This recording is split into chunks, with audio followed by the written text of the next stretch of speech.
All right, so our lesson today is 11.2. We're combining 3D shapes. So I see that there are two different shapes stacked on top of each other. So let's go ahead and then have it dashed. So go ahead and just trace the dashed line with your pencil or whatever writing tool you have. Does anyone know the name of this shape? Cylinder. Good job. So if you could please label cylinder on top. It has a Y in it instead of the I, which is pretty tricky.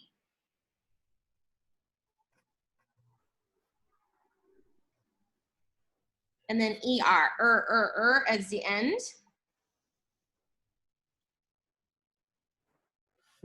So we have a cylinder on the top. Now, we see that it is stacked on top of another shape. So I'm gonna use a different color. Don't worry if you don't have markers or crayons, it's totally fine.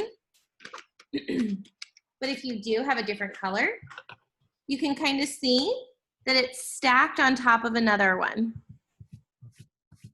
And when it's stacked, it's actually stacked on top of another shape. What is the blue cylinder on top of? What shape is it stacked up against? A square. A square? And what makes you think that bottom one's a square, honey?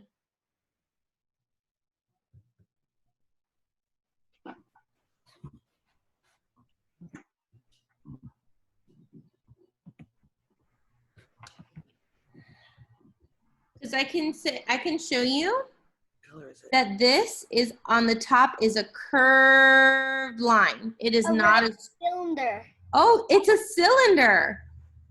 Yeah, it might look a little bit like a square, but it's actually a cylinder. So we have a cylinder on top of another cylinder. So when we have those two shapes stacked on top of each other, we've traced the top and we've traced the bottom. Did we make a new shape? Or is it the same shape? The same. Yeah. I know it's the same because my top and my bottom are both a circle. They're the same on top. They're that rounded shape. So you'll hear me say the word round a lot. But when I stack two cylinders on top of each other, I just have a taller cylinder. It still circles on the top and bottom. I still have my two long sides. So I just made a bigger cylinder. Here. You have a big cylinder too. Now our second shape, we have Carl over here. And I'm gonna trace the top in blue again. Can you please tell me what the name of this shape is? A cube. A cube? I like how you're trying. It is actually not a cube. And that's because this top part is a rectangle, not a square. It's skinnier on two sides. So what do we call? A rectangular prism. There you go. Thank you for your participation. Rectangular, it's a long word, prism. Please write the labels with me. So yes, so that's how we know the difference between a cube and a rectangular prism is that's the rectangle. Instead of having all sides be the same, like a cube, the skinnier top and bottom, because they're not all four sides are the same, we call that a rectangular prism. Now, if this was a little wider in the back, then that would be a cube. And as you can see, the rectangular prism, again, it's stacked on top of another shape. What is it stacked on top of? Another rectangular. Yeah, we just know that there's actually just two of them. There's one on top of the other. So did I really make a new shape or did I just make a bigger one? A bigger one. I just made a bigger rectangular prism. So all they're asking under that line is for you to write the shape, rec. And as you can see, my letters are fitting right on that line. Uh-oh, but I've got to write prism underneath. This is where handwriting counts, so I can see your work.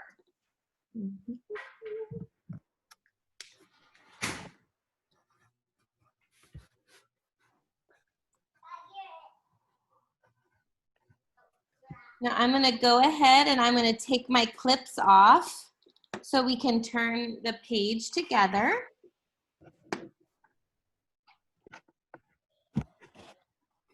So I'm still on 11.2, but I'm just going to turn the page. And I'm going to be on page 466. So it's still, like I said, chapter 11.2. You can put shapes together and make new shapes. This is a little bit smaller, so I'm going to zoom it in here. So we have a green shape here. You can unmute your mic. What is the name of this green shape? Another rectangular prism. Oh, okay. I'm actually going to show you the difference. So a cube actually is in the rectangular prism family, but this first shape on your page is called a cube. All sides are the same. You've got all four sides are the same length and the depth is the same.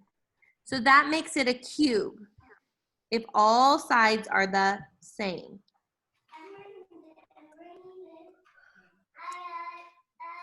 Next to it, you can see that some of the sides are long. We have two long sides and two short sides.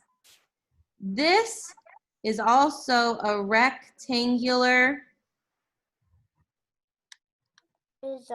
prism. Great job. Yes. Great job knowing that vocabulary because we're going to use that for all of chapter 11, knowing our three-dimensional shapes. Now, if you were to have cubes or Legos or blocks, you do this all the time when you're playing with those. You can stack the cube underneath the rectangular prism. You could slide it to the right, or you can stack them perfectly on top of each other to just make a longer rectangular prism. So your activity for today is to combine the shapes. So here I have a cylinder and a cube. Can I make this shape if I only have a cylinder and a cube? No. No. Can I make the second one? Yes. Yes. So all you need to do is circle it. I'm on the number 2, it's purple. I have a rectangular prism and a cylinder, but the cylinder's on its side. It doesn't matter when you're you can rotate, you can stack things, you can flip it around. Can I make this first shape? No. No, what is that thing on top? That's a cone. That's a cone. They didn't give me a cone to work with. Can I make the second shape? Yes. Yes. All it is a cylinder stacked on top of a rectangular prism. So if I have these two in my toolbox, I can make that shape. So this is testing your visualization. Can you visualize? So we talk about that in reading. We talk about visualization. So we're visualizing these two things. Can we rotate and stack? But we're not adding a new shape yet. We will later on in the chapter. And number 3, we have a cone and a rectangular prism. Prism. Yeah, awesome participation. Yes. Now, can I make the first one? Yes. Yes, I can. So I can circle it. This one has a cylinder and a rectangular prism, so I can't make that shape. So your job for today is to finish where it says on your own. Yeah. You're going to do this page on your own by seeing the shapes and circling what you can make. Got it.